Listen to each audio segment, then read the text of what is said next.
Hello friends, कैसे हैं आप सब। आई होप आप लोग स्वस्थ होंगे, अपनी तैयारी में व्यस्त होंगे। आज हम डिस्कस करेंगे सीटेट एसएसटी पेपर 2, जिसमें आप सभी को कुछ इंपॉर्टेंट क्वेश्चंस देखने को मिलेंगे जो कि आपके एग्जाम के लिए वेरी वेरी मोस्ट इंपॉर्टेंट है। तो आप सभी लोग कंटिन्यूटी जरूर बना के रखिएगा और वीडियो में लास्ट तक जरूर बने रहिएगा।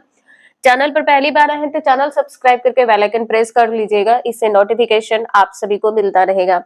तो चलिए स्टार्ट करते हैं। क्वेश्चन यहाँ पर दिया है कि जैसे जैसे हम वायुमंडल की परतों में ऊपर जाते हैं क्या होता है। तो जो दबाव यानी कि दाब होता है यह कम हो जाता है, लेकिन तापमान में परिवर्तन होता रहता है। यहाँ पर आपका आंसर डी सही हो जाएगा। यहाँ पर आप लोग देख सकते हैं वायुमंडल के बारे में। हमारी पृथ्वी चारों ओर से गैस की एक परत से घिरी हुई है, जिसे वायुमंडल कहते हैं। जो पृथ्वी है किससे घिरी हुई है, तो गैस की एक परत से घिरी हुई है। यहाँ पर देख पा रहे हैं इंपॉर्टेंट पॉइंट है कि ऊंचाई के साथ वायुमंडल के घनत्व में भिन्नता आती है। यह घनत्व समुद्र तल से सबसे अधिक होता है। समुद्र तल से सबसे अधिक घनत्व किसका होता है, तो वायुमंडल का घनत्व होता है और इसके घनत्व में भिन्नता पाई जाती है।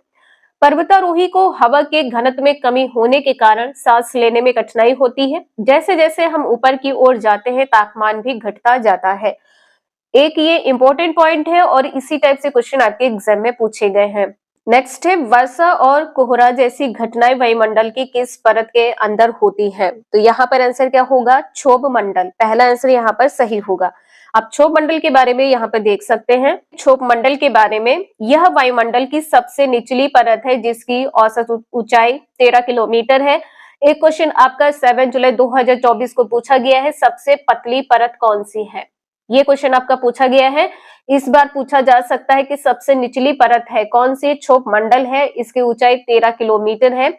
इसमें मौसम संबंधी सभी घटनाएं वायुमंडल की इसी परत में घटित होती है, जैसे बादल, वर्षा, कोहरा, बादल फटना, ओला वर्षण, ओला गिरना। ये सभी जो मौसम संबंधी घटनाएं होती है ये क्षोभ मंडल से संबंधित है।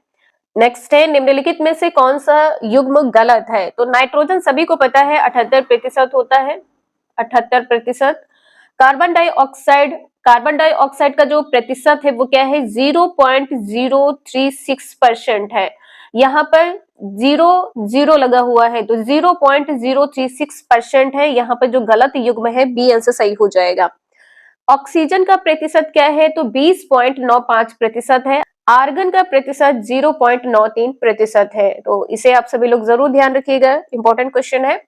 नेक्स्ट है वायुमंडल की निम्नलिखित में से कौन सी परत रेडियो तरंगों के संचरण में मदद करती है। रेडियो तरंगों के संचरण में, तो ये क्या हो जाएगा, वाह है वायुमंडल। इसको अन्य किस नाम से जानते हैं, तो ये भी ध्यान रखिएगा। इसको आयन मंडल के नाम से, आयन मंडल के नाम से, और किस नाम से जानते हैं, तो ताप मंडल के नाम से भी जानते हैं। इसे आप सभी लोग जरूर ध्यान रखिएगा, एग्जाम में इस प्रकार से क्वेश्चन पूछे जाते हैं। यहाँ पर देख सकते हैं बाह्य वायुमंडल या आयन मंडल या तापमंडल। इस परत में ऊंचाई बढ़ने के साथ ही तापमान भी अत्यधिक तीव्रता से बढ़ता है। ऊंचाई बढ़ेगी तो तापमान भी बढ़ेगा। किसमें, वह है वायुमंडल में, या आयन मंडल कह सकते हैं या तापमंडल कह सकते हैं। यह 80 से 400 किलोमीटर तक फैली है। जो वह है वायुमंडल है, कहां से कहां तक इसकी दूरी है, तो 80 से 400 किलोमीटर तक की दूरी है। इस परत में रेडियो एक्टिव तरंगे होती हैं, जिस कारण से पृथ्वी पर संचार व्यवस्था उपलब्ध है। रेडियो एक्टिव तरंगे होती हैं। इस मंडल से ही सभी प्रकार के कृत्रिम उपग्रहों का संचालन होता है। ये इंपॉर्टेंट है। कृत्रिम उपग्रहों का संचालन किस मंडल में होता है, तो वह है वायुमंडल में होता है। आयन मंडल या तापमंडल कह सकते हैं। और यहाँ पे देख सकते हैं कि बहिर्मंडल में, यह वायुमंडल की सबसे ऊपरी परत है। जो बहिर्मंडल है वायुमंडल की सबसे ऊपरी परत है और यह वायु की पतली परत होती है। ये क्वेश्चन आपका 7 जुलाई 2024 में एग्जैक्ट ऐसे ही पूछा गया है। इसलिए आप सभी को बार बार बोलते हैं कि आप सभी लोग प्लेलिस्ट जरूर वॉच कर लीजिएगा। एग्जाम से पहले इसे 2 से 3 बार रिवीजन जरूर कर लीजिएगा। आपका 100% सीटेट क्लियर होगा। और आपका जो एसएसटी पोर्शन है, अभी तक आप लोगों ने 2 से 3 बार या 4 बार एग्जाम दे दिया है, एसएसटी नहीं क्लियर हो रहा है। आप सभी के 50+ नंबर 100% आएंगे। तो आप सभी लोग प्लेलिस्ट जरूर वॉच करते रहिएगा जब तक आपका एग्जाम ना हो जाए। चलिए नेक्स्ट क्वेश्चन की तरफ चलते हैं। नेक्स्ट है समताप सीमा पर औसत तापमान रहता है। समताप सीमा पर जो औसत तापमान रहता है ये -50 डिग्री सेल्सियस है। यहाँ पर बी आंसर आपका सही होगा। नेक्स्ट है तापक्रम विलोमता का अर्थ है बढ़ती ऊंचाई के साथ बढ़ता तापक्रम। यदि ऊंचाई बढ़ेगी तो तापक्रम भी बढ़ेगा। बी आंसर यहाँ पर सही है। नेक्स्ट है वायुमंडल गर्म हो जाता है। आंसर क्या होगा? सूर्य की विकिरण से। वायुमंडल किसके कारण गर्म हो जाता है? तो सूर्य की विकिरण से। यदि यहाँ पर दूसरा आंसर लिखा हो कि दीर्घ विकिरण के कारण, दीर्घ तरंग विकिरण से, दीर्घ तरंग विकिरण से, तो भी आपका आंसर यहाँ पर सही होगा। सूर्य की विकिरण कहिए या दीर्घ तरंग विकिरण कहिए। दीर्घ तरंग विकिरण किससे संबंधित है? सूर्य से है। नेक्स्ट है निम्न महासागरों को उनके क्षेत्रफल के अवरोही क्रम में व्यवस्थित कीजिए। सही उत्तर के चयन हेतु दिए गए कूट का उपयोग कीजिए। यहाँ पर घटते क्रम में बताया गया है कि क्या होगा। तो पहला तो यहाँ पर आपका प्रशांत महासागर होगा, पहले नंबर पे घटते क्रम में कहा है। इसके बाद में अटलांटिक महासागर होगा, दूसरा पॉइंट यहाँ पर हो जाएगा। और इसके बाद में यहाँ पर हिंद महासागर होगा। इसके बाद में थर्ड पॉइंट पर हिंद महासागर और चौथे पॉइंट पर आर्टिक महासागर। तो आंसर यहाँ पर आप सभी लोग देख सकते हैं 2431 आंसर यहाँ पर सही है। नेक्स्ट है निम्न में से कौन सी गैस ग्रीन हाउस गैसों में सम्मिलित नहीं है? तो यहाँ पर आंसर क्या होगा? ऑक्सीजन और नाइट्रोजन यहाँ पर नहीं होगा। ये दो गैसें जो है ग्रीन हाउस गैस से नहीं है। यहाँ पर क्या होगा? मीथेन है और कार्बन डाइऑक्साइड है। और यहाँ पर ध्यान रखिएगा ग्रीन हाउस गैसें कौन सी है? तो वाष्प है, वाष्प है, ओजोन गैस है, ओजोन, और यहाँ पर क्या हो जाएगा? CFC क्लोरोफ्लोरोकार्बन, और यहाँ पर नाइट्रस ऑक्साइड हो जाएगा। और यहाँ पर क्या हो जाएगा? Nitrous oxide. नेक्स्ट है निम्नलिखित का मिलान कीजिए और सही उत्तर का चयन कीजिए। यहाँ पर आपको बताना है आंसर क्या सही होगा। तो देखिए जो क्षोभ मंडल है यहाँ पर क्या होगा? तो क्षोभ मंडल में आपने देखा था कि मौसम संबंधी घटनाएं घटित होती हैं। तो यहाँ पर फोर्थ पॉइंट सही होगा। और समताप मंडल में क्या हो जाएगा? समताप मंडल ओजोन गैस की एक परत होती है। समताप मंडल में क्या होता है? ओजोन गैस की एक परत होती है। थर्ड पॉइंट सही हो जाएगा। मध्य मंडल में यहाँ पर क्या होगा? अंतरिक्ष से प्रवेश करने वाले उल्कापिंड इस परत में आने पर जल जाते हैं। तो सेकंड पॉइंट हो जाएगा। और वाह्य मंडल क्या है? आयन मंडल इस परत का एक भाग है। तो यहाँ पर फर्स्ट पॉइंट सही होगा। आंसर यहाँ पर आप सभी लोग देख सकते हैं। आंसर 4321 बी आंसर सही है। नेक्स्ट है निम्नलिखित परिमंडलों में से किसमें मानव सहित जीवन पाए जाते हैं जो बहुसंख्या में भूतापन के कारण प्रभावित होते हैं? आंसर यहाँ पर क्या हो जाएगा? जीव मंडल। बी आंसर यहाँ पर सही है, जीव मंडल। जीव मंडल कहिए या जैव मंडल कहिए। जीव मंडल या जैव मंडल। नेक्स्ट है वायुमंडलीय परतों में से कौन सी परत रेडियो प्रसारण में सहायता करती है? आंसर यहाँ पर क्या होगा? कौन सहायता करती है? तो वाह्य मंडल। यहाँ पर आपका आंसर सी सही हो जाएगा, वाह्य मंडल। नेक्स्ट है यूराल पर्वत अलग करते हैं किसको? किसको अलग करते हैं? तो एशिया व यूरोप को अलग करते हैं। यहाँ पर डी आंसर सही हो जाएगा। नेक्स्ट क्वेश्चन है बेरिंग जलडमरू मध्य पानी का सकरा भाग है जो जोड़ता है। जो बेरिंग जलडमरू मध्य है ये पानी का एक सकरा भाग किसको जोड़ता है? तो आर्कटिक महासागर व प्रशांत महासागर को जोड़ता है। यहाँ पर आंसर सी सही हो जाएगा। नेक्स्ट है अटलांटिक महासागर में अनेक पोताश्रय का पत्तन है क्योंकि? आंसर क्या होगा यहाँ पर कि अटलांटिक महासागर की तट रेखा अधिक तंदुरिती है। यहाँ पर आपका आंसर सी होगा। इस टाइप के क्वेश्चन आप सभी लोग जरूर याद रखिएगा, ऐसे क्वेश्चन आपके एग्जाम में पूछे जाते हैं। नेक्स्ट है महासागर से छोटा वृहत लवणीय जलाशय कहलाता है। क्या कहलाता है? तो ये सागर कहलाता है। महासागर से छोटा क्या होगा? सागर होगा। नेक्स्ट है भारतीय मुख्य भूभाग में कितने महासागर मिलते हैं? तो यहाँ पर 0 1 2 3 में क्या हो जाएगा? 3 हो जाएगा। वैसे अगर यहाँ पर 5 दिया हो तो आंसर आपका सही होगा। और 3 में आप सभी लोग क्या टिक करेंगे? जैसे यहाँ पर बंगाल की खाड़ी हो, बंगाल की खाड़ी। इसके बाद में क्या हो जाएगा? हिंद महासागर। इसके बाद में हिंद महासागर, हिंद महासागर। और तीसरा क्या हो जाएगा? यहाँ पर अरब सागर। तीसरा यहाँ पर अरब सागर हो जाएगा। इससे रिलेटेड जितने भी इंपॉर्टेंट पॉइंट्स हैं हम आपको अभी वीडियो के लास्ट में कंप्लीट करवा देंगे। एक बार आप लोगों का रिवीजन भी हो जाएगा और ये जो आपका एक छोटा सा टॉपिक है ये भी आपका कंप्लीट हो जाएगा। और यहाँ से 2 से 3 नंबर के क्वेश्चन आपके एग्जाम में पूछे ही जाते हैं, चाहे आपका जुलाई में एग्जाम हो चाहे आपका दिसंबर में हो। नेक्स्ट है, निम्नलिखित में से कौन सी स्थल मंडल की विशेषता नहीं है ये बताना है। तो इसका आंसर देखिए, जो इसका आंसर है ये सही हो जाएगा कि जो पृथ्वी का 71%, पृथ्वी का 71% जो भाग है ये जल स्थल मंडल में पाया जाता है। तो यहाँ पर आप सभी लोग देख सकते हैं, इसका आंसर यहाँ पे जो सही नहीं है वो क्या हो जाएगा, यहाँ पर 97 लिखा है, आंसर क्या होगा 71%। ठीक है, आपका जो आंसर सही नहीं है वो सी सही हो जाएगा। और सही क्या है कि स्थल आकृतियां महासागर की सतह पर भी पाई जाती हैं, बिल्कुल सही है। इस मंडल में खनिज संपदा भी पाई जाती है, किस मंडल में, स्थल मंडल में। ये सभी स्थल मंडल के ही पॉइंट हैं, एग्जाम में पूछा गया है, स्थल मंडल के पॉइंट्स हैं।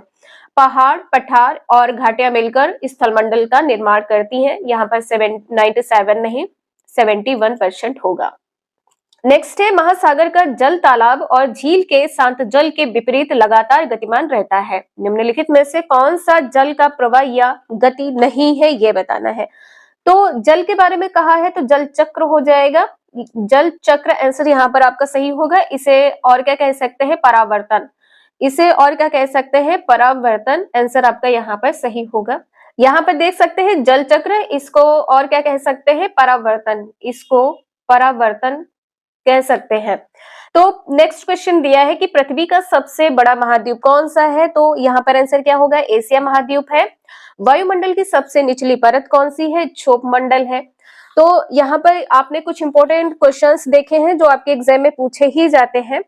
अब चलिए यहाँ पर हम ये देख लेते हैं कि जो स्थल मंडल, जल मंडल और वायुमंडल है, इससे रिलेटेड जो इंपॉर्टेंट पॉइंट्स है जो एग्जाम में आपके पूछे ही जाते हैं, तो इसका आप सभी लोग एक बार रिवीजन जरूर कर लीजिए। जैसे यहाँ पर है स्थल मंडल में कि पृथ्वी का ठोस भाग जो होता है ये भूमंडल कहलाता है। यह भूपर्पटी की चट्टानों तथा मिट्टी की पतली परतों का बना होता है। अब यहाँ पे आपके एग्जाम में पूछा जा सकता है कि भूपर्पटी की चट्टानों तथा मिट्टी की पतली परत से क्या बना हुआ है, तो स्थलमंडल बना हुआ है, जो कि एक ठोस भाग है जिसमें जीवों के लिए पोषक तत्व पाए जाते हैं। और जो पृथ्वी की सतह है इसको दो मुख्य भागों में बांटा जा सकता है। जैसे बड़े स्थलीय भूभाग को क्या कहते हैं, महाद्वीप के नाम से जाना जाता है, तथा बड़े जलाशयों को महासागरीय बेसिन के नाम से जाना जाता है। पहला क्या है कि बड़ा स्थलीय भूभाग किस नाम से जाना जाता है, महाद्वीप के नाम से, और दूसरा क्या है, बड़े जलाशय को महासागरीय बेसिन के नाम से जाना जाता है।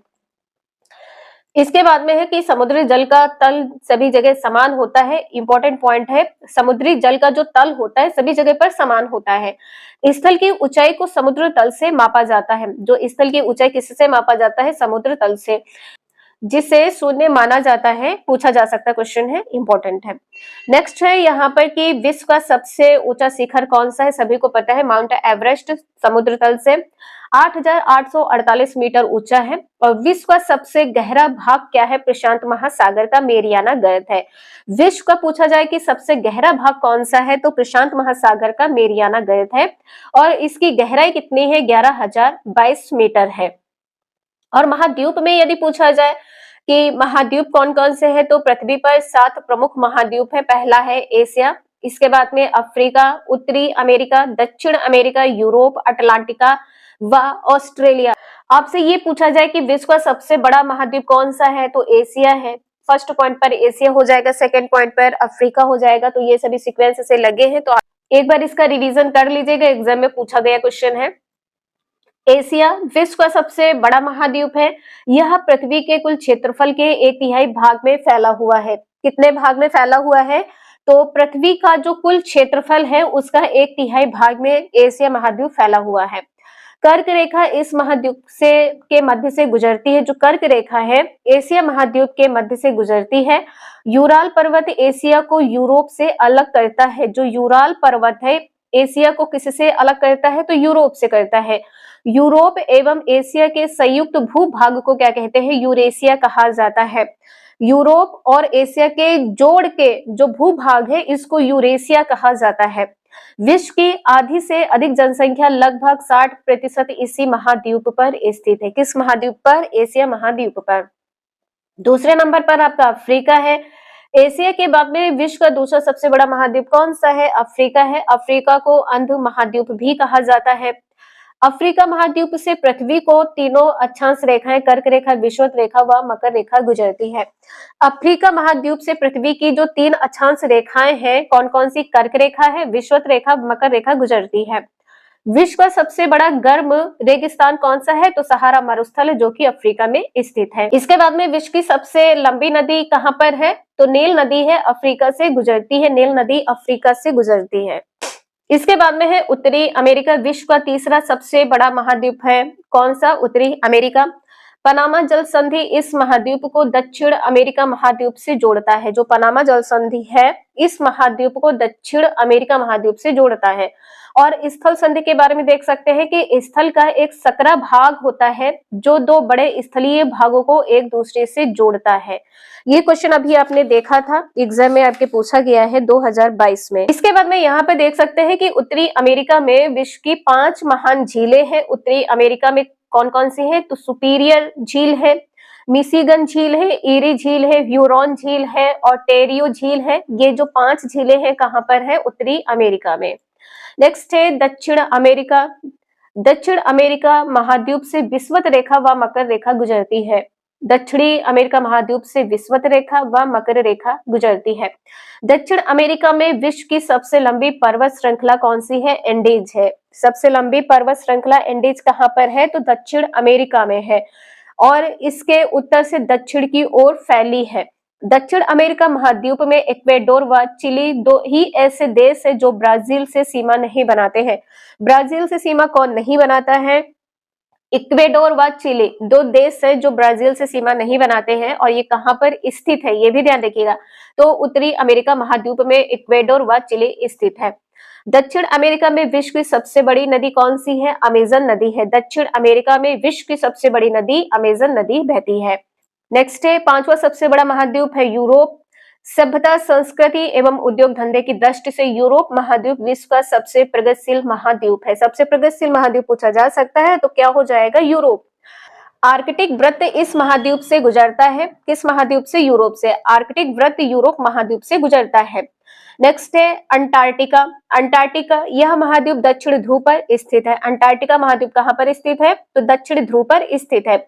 इस महाद्वीप को गतिशील महाद्वीप व श्वेत महाद्वीप भी कहा जाता है। गतिशील महाद्वीप और श्वेत महाद्वीप किसको कहते हैं? अंटार्कटिका को कहते हैं।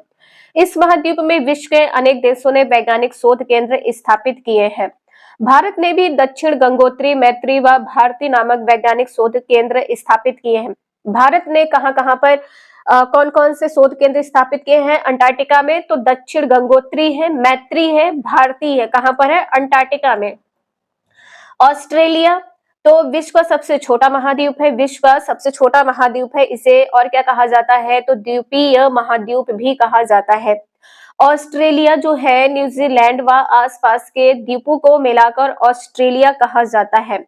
जो ऑस्ट्रेलिया और न्यूजीलैंड व आसपास के इनको मिलाकर ऑस्ट्रेलिया द्वीप कहा जाता है। द्वीप वह स्थल होता है जो चारों तरफ से समुद्र या पानी से घिरा होता है। नेक्स्ट है प्रायद्वीप। वह स्थल होता है जो तीन तरफ से महासागर या सागर से घिरा होता है। प्रायद्वीप क्या है? तो महासागर या सागर से घिरा हो उसको प्रायद्वीप कहते हैं, तीन तरफ से। ये भी ध्यान रखिएगा। नेक्स्ट है जलमंडल। तो पृथ्वी का 71% भाग जो है जलमंडल व 29% भाग जो है स्थल है। इसलिए पृथ्वी को क्या कहा जाता है? नीला ग्रह कहा जाता है। 71% क्या है? भाग जल है और 29% भाग क्या है? स्थल है। जलमंडल में जल के सभी रूप उपस्थित है।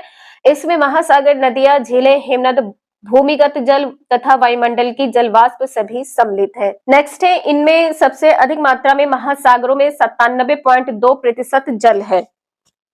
सबसे अधिक कहा है? सबसे अधिक मात्रा में महासागर में जल कितने प्रतिशत है? तो 97.2% है। और पीने योग्य पानी कितना है? 2.4% है। पीने योग्य पानी 2.4% है। नेक्स्ट है महासागर। तो महासागर जल मंडल का मुख्य भाग है। महासागरीय जल हमेशा गतिशील रहता है। जो महासागरीय जल है हमेशा गतिशील में रहता है। तरंगे, ज्वार भाटा तथा महासागरीय धाराएं महासागरीय जल की तीन प्रमुख गति हैं। महासागरीय जल की तीन प्रमुख गति कौन सी है? तो तरंगे हैं, ज्वार भाटा है और महासागरीय धाराएं हैं। और 5 महासागर कौन कौन से हैं? तो बड़े से छोटे के ओर यहाँ पर देख सकते हैं, बड़े से छोटे की ओर। प्रशांत महासागर, अटलांटिक महासागर, हिंद महासागर, दक्षिणी महासागर व आर्कटिक महासागर है। तो ये 5 महासागर है जो बड़े से छोटे क्रम में है, घटते क्रम में है। इसके बाद में प्रशांत महासागर जो है विश्व का सबसे बड़ा महासागर है और पृथ्वी के 1/3 भाग पर फैला हुआ है।